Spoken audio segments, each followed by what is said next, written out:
Assalamualaikum warahmatullahi wabarakatuh. Salam Swastiastu, Namo Buddhaya, salam kebajikan, salam sejahtera. Yang terhormat Bu Rana, selaku dosen pengampu kalkulus 2,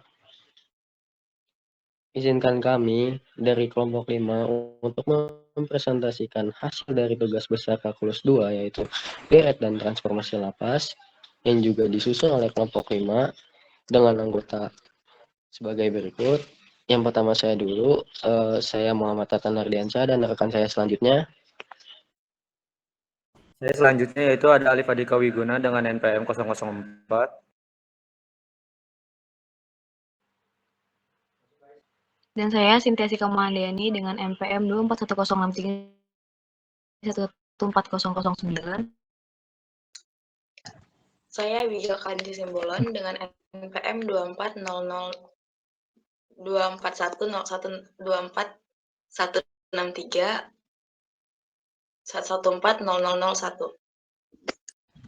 Dan saya Muhammad Nova Sidik dengan NPM 24030. Baik, tanpa berlama-lama lagi, kita akan langsung ke pemaparan presentasi selanjutnya yang akan dipimpin oleh Muhammad Naufal Sidik. Untuk Muhammad Naufal Sidik dipersilakan. Pertama-tama itu ada penjelasan tentang deret tahingga. Deret tahingga adalah jumlah dari suku-suku tak terbatas dari suatu barisan. Dalam bentuk umum, deret tahingga ditulis sebagai deret ini sangat penting dalam berbagai bidang ilmu karena digunakan untuk menyederhanakan perhitungan kompleks, membentuk model matematis, dan menyelesaikan persamaan diferensial secara numerik. Ada 3 macam deret tahingga, yaitu deret tahingga aritmatika tahingga, deret geometri tahingga, dan deret eksponensial tahingga. Next. Selanjutnya itu ada pengertian tentang deret positif. Deret positif adalah deret yang semua sukunya bernilai positif. Fokus utama deret analisis deret ini adalah menentukan apakah deret tersebut konvergen atau divergen. Terdapat berbagai metode uji konvergensi. Yang pertama itu ada deret P atau P series, yang kedua ada deret dengan uji integral, yang ketiga itu ada deret perbandingan. Next. Selanjutnya itu ada transformasi Laplace. Transformasi Laplace adalah metode untuk mengubah fungsi dalam domain waktu, biasanya fungsi dari, ke dalam domain frekuensi kompleks, biasanya fungsi dari. Sangat berguna untuk menyelesaikan persamaan diferensial, sistem kontrol, rangkaian listrik, dan sebagainya. Untuk rumusnya yaitu L dalam kurung F dikali dalam kurung T tutup kurung sama dengan F dikali dalam kurung S dikurangi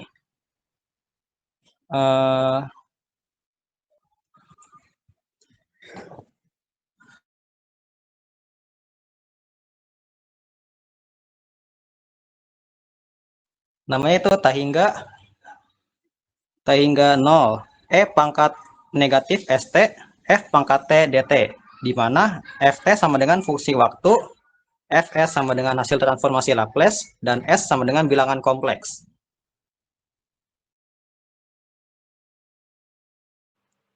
Oke, kemudian kita masuk ke contoh soal yang pertama, yaitu contoh deret aritmatika tak hingga. Sebuah deret aritmatika tak hingga memiliki suku pertama A sama dengan 7 dan beda D sama dengan 5. Nah, tentukan apakah deret tersebut memiliki jumlah hingga, jika tidak, jelaskan alasannya. Nah, bagaimana sih kita menyelesaikan soal tersebut? Yang pertama kita ketahui dulu nih, yang pertama suku pertama A sama dengan 7, beda D sama dengan 5, serta bentuk umumnya suku ke N. Nah, N sama dengan A plus dalam kurung N min 1 dikali D sama dengan 7 plus dalam kurung N min 1 dikali 5, sehingga menjadi 5N plus 2. Nah, deret ini adalah 7 ditambah 12 ditambah 17 ditambah 22. Mengapa demikian? Karena beda tetap D sama dengan 5 lebih besar dari 0. D sama dengan 5 lebih besar dari 0, D lebih besar dari. Kemudian nilai suku bertambah terus atau tidak menuju 0. Lalu selanjutnya, maka jumlah dari seluruh suku deret akan bertambah tanpa batas. Yang dapat disimpulkan bahwa deret ini adalah deret aritmatika tak hingga yang divergen, sehingga tidak memiliki jumlah jumlahnya menuju tak hingga. Next. Untuk contoh soal kedua itu tentang deret geometri tak hingga. Pertanyaannya yaitu sebuah deret geometri tak hingga memiliki jumlah total 5 dan suku pertama 2. Tentukan rasio R dari deret tersebut. Pertama-tama kita gunakan rumus jumlah deret geometri tak hingga, yaitu S sama dengan A per 1 min R. Untuk diketahuinya yaitu S sama dengan 5, A sama dengan 2. Jadi jawabannya itu adalah 5 sama dengan 2 per 1 min R. Jadi dipindah 1 min R ke depan, jadi 1 min R sama dengan 2 per 5. Jadi R sama dengan 1 min 2 per 5 sama dengan R sama dengan 3 per 5. Next. Baik, selanjutnya yaitu contoh soal deret eksponensial tak hingga, yaitu dengan contoh soal n sama dengan jumlah n sama dengan 0 sampai dari 4 dengan soal 1 pangkat n per n faktorial, yaitu dengan dibandingkan dengan nilai eksak dari f pangkat 1, yaitu f pangkat x sama dengan n sama jumlah n sama dengan 0 sampai tak hingga, yaitu dengan soal x pangkat 6 x pangkat n per n tak hingga n faktorial, sorry. Nah, jadi untuk x sama dengan 1 dan jumlah hingga sampai n sama dengan 4, kita dapatkan yaitu sama dengan 1 per 0 faktorial ditambah 1 per 1 faktorial ditambah 1 per 2 faktorial ditambah 1 per 3 faktorial dan ditambah 1 per 4 faktorial dengan hasilnya 1 tambah 1 tambah 0,5 atau 0,5 tambah 0,1667. Jadi hasilnya karena eksponensial itu adalah 2.71828, jadi pendekatan nilai deret adalah 2.7084 itu cukup dekat dengan nilai eksak. Next.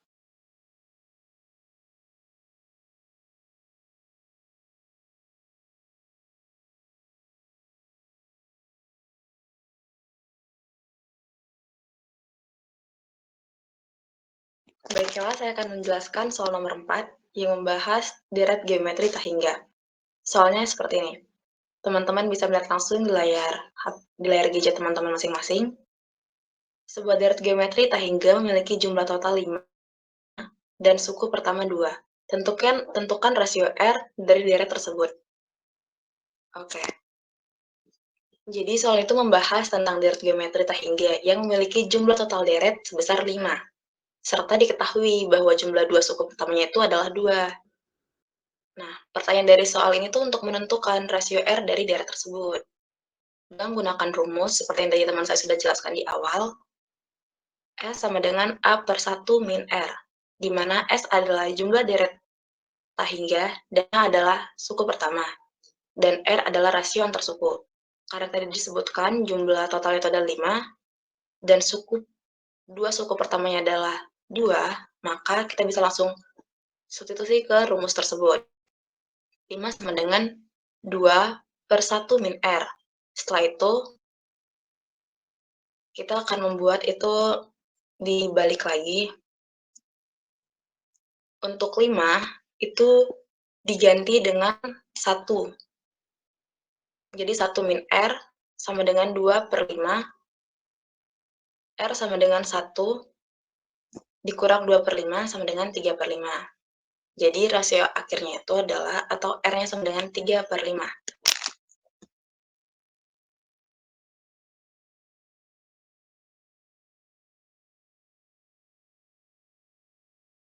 Saya akan menjelaskan soal selanjutnya, yaitu tentang contoh soal deret dengan uji integral.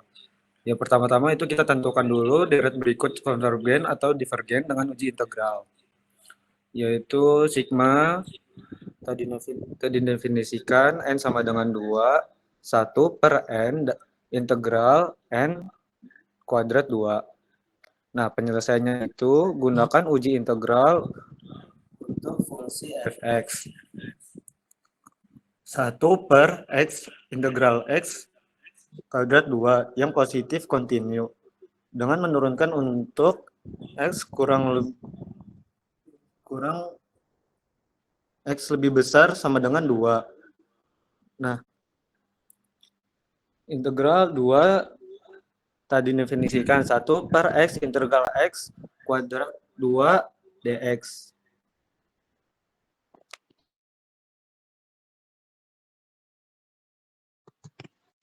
Baik, selanjutnya ada contoh soal deret pembandingan dengan contoh soal, yaitu apakah deret berikut konvergen atau divergen, yaitu jumlah n sama dengan 1 sampai dengan tak hingga 1 per n kuadrat ditambah 5 dibandingkan dengan jumlah 1 per n pangkat 2. Jadi sudah ditemukan, yaitu 1 per n kuadrat per 5 kurang dari 1 per n kuadrat, dan 1 n kuadrat konvergen itu P series, yaitu P sama dengan 2 kurang lebih dari 1. Maka berdasarkan uji perbandingan direct compression test, karena suku dari deret yang diuji lebih kecil dari deret konvergen, jadi deret tersebut adalah konvergen.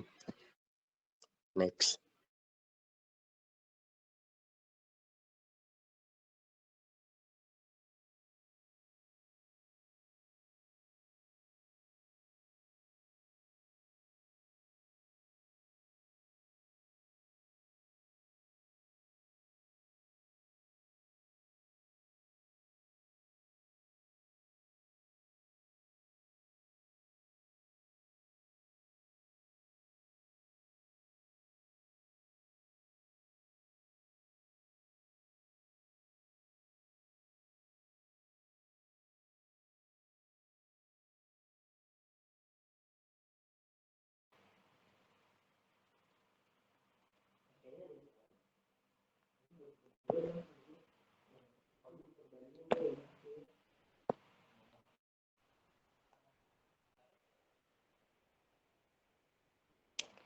Nah, kemudian kita masuk ke review jurnal pertama, di mana berjudul Solusi Permasalahan Laplace pada Material Bergradasi Fungsional dengan Metode Elemen Batas, yang ditulis oleh Kasandi Salomon Sarwan serta Gusti Ayu Duyanti. Nah, di mana sih kita mengutip sumber ini? Yaitu di sumber Jurnal Matematik Thales, volume 6, nomor 2, tahun 2024. Artikel ini membahas penyelesaian permasalahan Laplace pada material bergradasi fungsional atau FGM, anisotropik dengan menerapkan metode dual reciprocity boundary element method atau DRBEM. Proses transformasi dilakukan untuk mengubah persamaan Laplace menjadi bentuk Helmholtz pada media isotropik melalui perubahan sistem koordinat. Dua jenis fungsi gradasi, trigonometri dan eksponensial, diterapkan dalam simulasi untuk menilai ketetapan pendekatan numerik.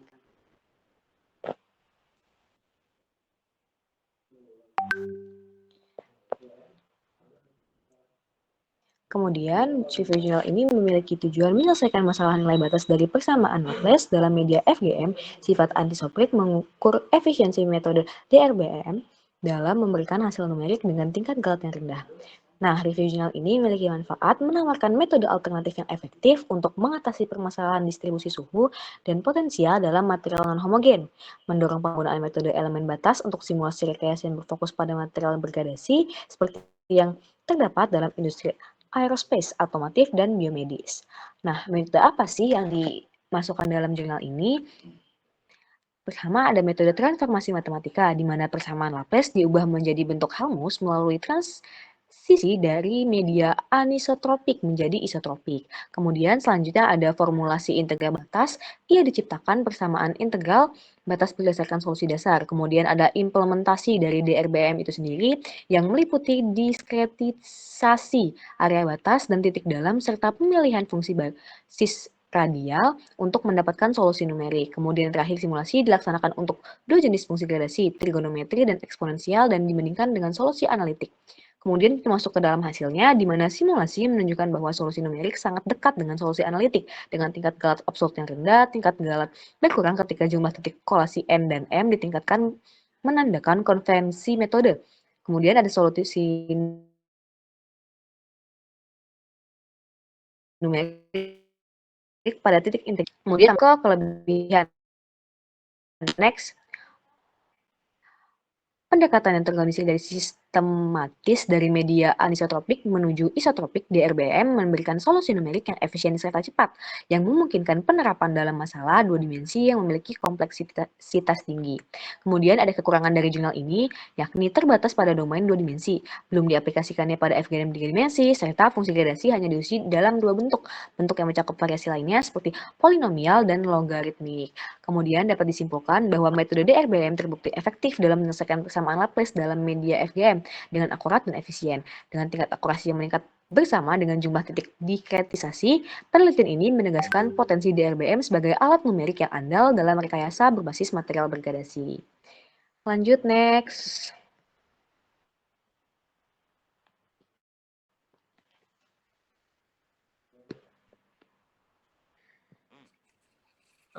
Saya akan melanjutkan yaitu mereview jurnal 2. Solusi persamaan diferensial fraksional Ricciati menggunakan metode dekomposisi Domian Laplace and Analysis Convergential. Penulisnya Asnam Mengudi ini di Zulhawani, Muhammad Dini Jonsyah, sumbernya Majamet, Jurnal Matematika dan Pendidikan Matematika, volume 3 nomor 2 tahun 2020. Abstrak. Tuliskan ini mengaji penyelesaian dan persamaan diferensial fraksional dan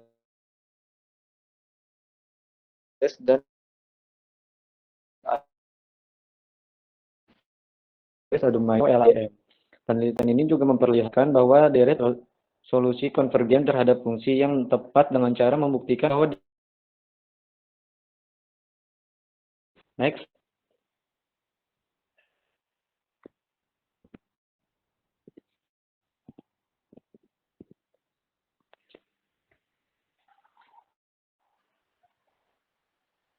Selanjutnya yaitu ada tujuan menyelesaikan persamaan diferensial Ricciati berorde fraksional secara analitik dengan menerapkan pendekatan simbolik menganalisis konvergensi solusi terhadap variasi nilai orde fraksional CL.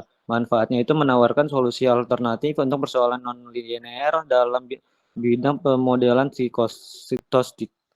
Difusinya itu ekonomi, matematik, serta teknik pengendalian sistem, menghadirkan pendekatan simbolik yang tidak bergantung pada metode numerik diskrit atau pada sifat linear. Review jurnal 2 yaitu tentang metode persamaan Ricciati fraksional dirumuskan dalam bentuk Renan-Louville. Transformasi Laplace digunakan untuk menyederhanakan operator fraksional dekomposisi. Domain diterapkan untuk membangun deret solusi dari bentuk non-linear Y plus Y kuadrat 2.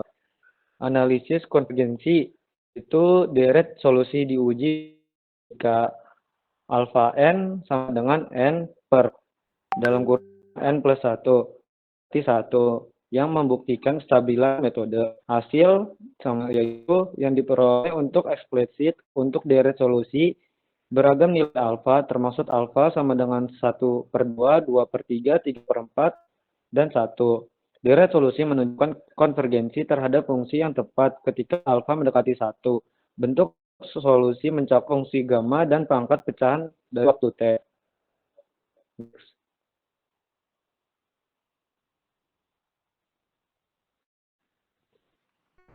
Kelebihannya itu yaitu mampu menyelesaikan persamaan nonlinear fraksional tanpa perlu melakukan proses linearisasi. Analisis konvergensi dijelaskan secara matematis dengan ketelitian tinggi. Solusi dalam format simbolik menawarkan fleksibilitas untuk berbagai aplikasi. Kekurangannya itu belum ada validasi numerik atau perbandingan dengan solusi numerik lainnya. Seperti studi kasus hanya terbatas pada bentuk Y sama dengan T min Y akar 2 dan belum diuji untuk Ricciati dengan koefisien kompleks atau variabel lain. Kesimpulan dari jurnal ini yaitu metode dekomposisi domain Laplace atau EADM terbukti sangat efektif dalam menyelesaikan persamaan diferensial fraksional Ricciati secara simbolik. Pendekatan ini tidak hanya menghasilkan solusi yang eksplisit tetapi juga memberikan kepastian konvergensi terhadap solusi yang tepat. Penelitian ini memiliki kontribusi yang signifikan untuk pemodelan sistem dinamis nonlinear berdasarkan kalkulus fraksional. Selanjutnya ada review jurnal 3 dengan judul aplikasi transformasi Laplace pada rangkaian listrik dengan penulis Arifin, Muhammad Wahid Mustafa, dan Sugianto dengan sumber pada tahun 2013. Berikut adalah abstraknya. Transformasi Laplace merupakan teknik yang krusial dalam memecahkan persamaan diferensial dengan kondisi awal, terutama dalam konteks rangkaian listrik. Artikel ini menjelaskan bagaimana transformasi Laplace diterapkan untuk menyelesaikan sistem persamaan diferensial order 2 dengan koefisien tetap yang menggambarkan sistem RLC, yaitu resistor, induktor, dan kapasitor. Metode ini memindahkan sistem dari domain waktu ke domain frekuensi, yang memungkinkan penyelesaian dilakukan secara aljabar sebelum dikembalikan lagi ke domain waktu melalui transformasi Laplace inverse. Next. Adapun tujuan dari review jurnal 3 itu menunjukkan pemanfaatan transformasi Laplace untuk mengatasi rangkaian listrik yang melibatkan persamaan diferensial linear order 2, memberikan contoh yang nyata tentang penerapan dalam sistem RLC. Ada juga pun manfaatnya, yaitu membantu mahasiswa dan profesional teknik dalam memahami penyelesaian rangkaian yang rumit. Dan selanjutnya ada menyediakan prosedur analitis yang sistematis untuk mengatasi isu dan nilai awal. Selanjutnya ada metode, yaitu mengembangkan persamaan diferensial dari sistem RLC dengan menggunakan hukum Kirchhoff dan hukum Ohm. Menerapkan transformasi Laplace pada persamaan diferensial yang telah disusun, mengganti nilai awal untuk memperoleh persamaan aljabar dalam domain S. Nah, terus menyelesaikan dengan teknik aljabar termasuk metode pecahan parsial. Selanjutnya ada melakukan inverse transformasi Laplace untuk kembali ke dalam domain waktu. Adapun hasilnya yaitu dihasilkan solusi eksak untuk arus atau tegangan dalam berbagai jenis konfigurasi rangkaian seperti sistem RL, RC, dan RLC. Nah, adapun juga contoh kasusnya yaitu menyajikan solusi dalam bentuk fungsi eksponensial dan trigonometri yang menggambarkan karakteristik dinamis dan rangkaian. Next. Adapun juga kelebihannya yaitu penyampaian langkahnya sangat sistematis dan praktis, dan yang kedua memberikan pemahaman yang mendalam tentang elemen-elemen, dan juga didukung dengan beragam contoh penyelesaian yang lengkap. Adapun juga kekurangannya yaitu pembahasannya terbatas dalam rangkaian linear dan ideal, dan yang kedua ada tidak mencakup dampak kedaman non-linear, efek parasitik, atau komponen elektronik aktif dengan jelas. Jadi bisa disimpulkan, transformasi Laplace merupakan alat yang sangat efektif untuk menyelesaikan persamaan diferensial dalam sistem kelistrikan. Dengan prosedur yang terstruktur, metode ini memungkinkan penyelesaian isu nilai awal secara tepat dan langsung. Next.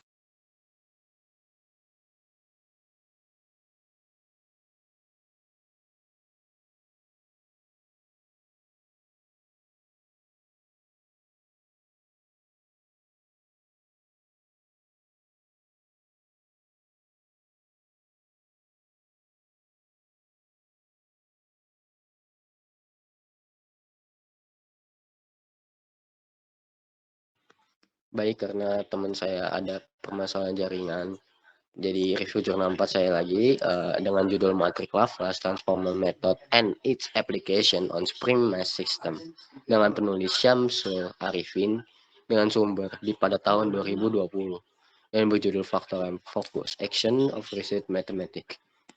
Nah, dengan abstrak, teks ini menjelaskan metode transformasi Laplace yang berbasis matriks yang digunakan untuk mengatasi isu nilai awal pada sistem persamaan diferensial linear order kedua dengan koefisien tetap, khususnya dalam konteks sistem pegas massa.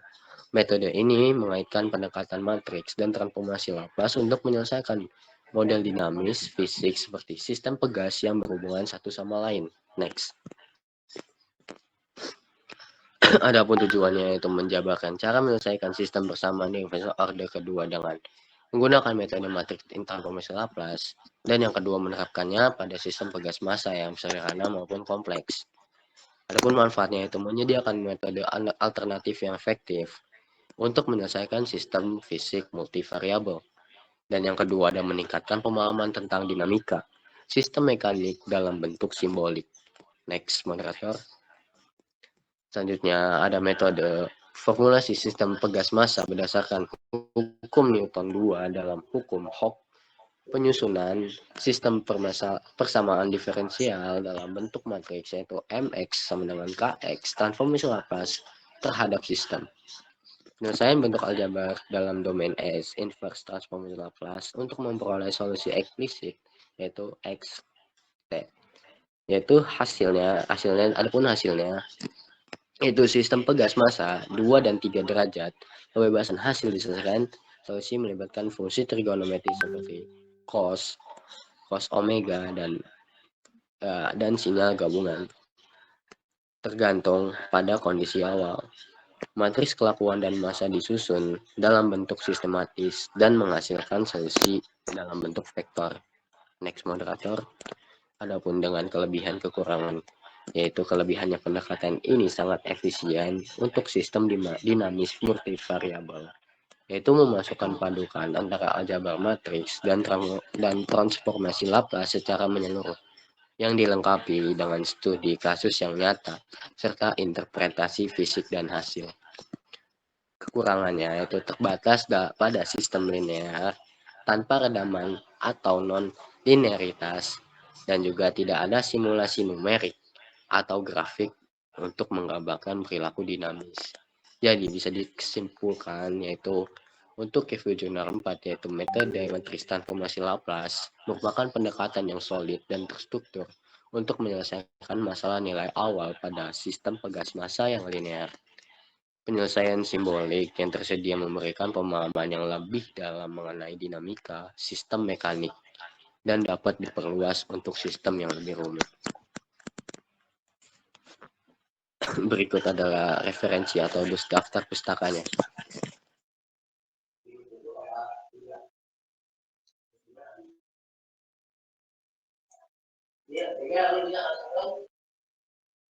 Bisa.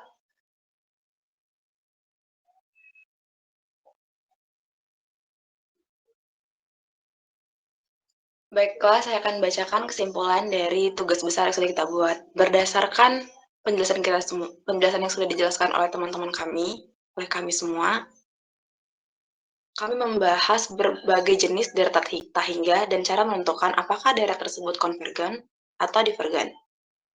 Berikut adalah poin-poin utamanya. 1.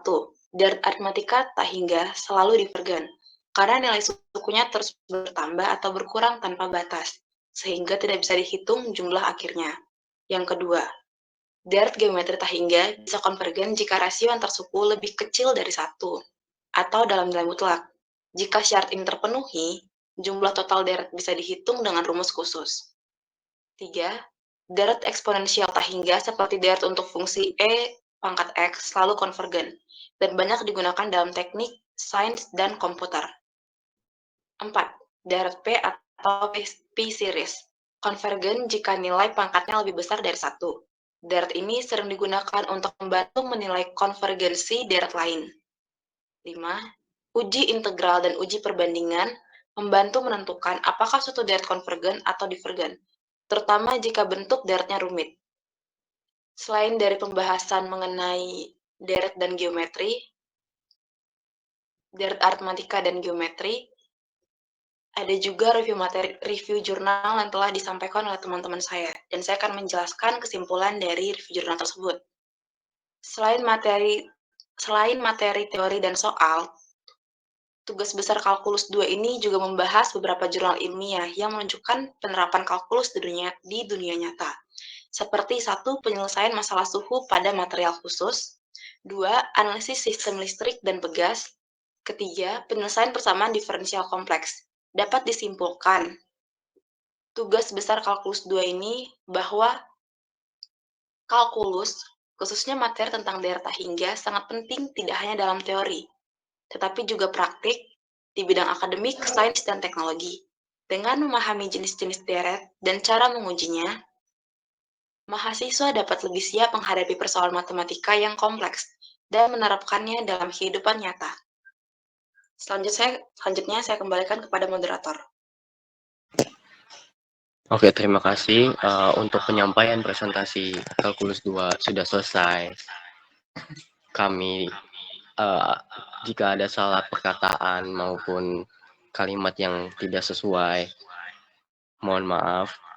Kami dari kelompok 5, cukup sekian dari kami. Terima kasih.